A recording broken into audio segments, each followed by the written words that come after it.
তো মাত হইছে বহুত বাইন আছেন তোমার কাম শিখতে পারছে না 2-3 দিন 4 দিন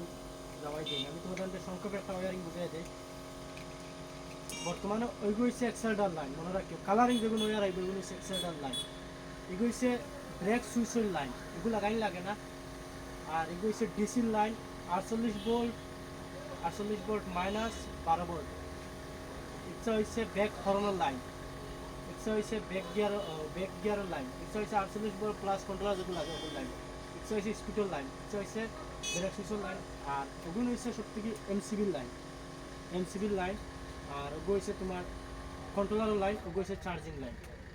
তো মাতিছে বহুত আর একটা পার্ট বানাইম ভিডিওতে থাকো দেখিও ভিডিও সেকশনে থাকিও ওগুলো হচ্ছে সাবিলকর লাইন দুঃখসা দিয়ে হরনের লাইন কিন্তু দুঃখসা হরন লাইন দিয়ে কোম্পানি স্পিডের লাইন ব্রেক সুইচের লাইন মিটারের লাইন 48 ভোল্ট মিটারের লাইন থাকবো পিন কালার 48 ভোল্ট মাইনাস থাকবো indicator left right indicator line আপনারা এতে দেখাই দিবা আর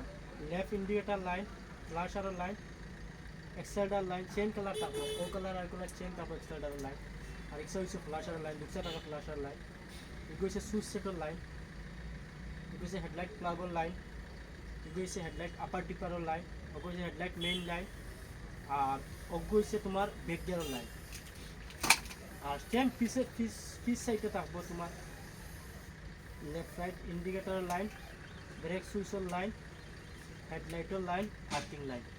সবসময় যদি আপনারা পেজটা ফলো করে রাখবা SB ব্লক মেকানিক 55 আর ওয়ারিং এগুলো দেখবার লাগে আগে আরও পেজে জড়িত রাখবা। আসসালামু আলাইকুম, নমস্কার, সত শ্রী আকাল।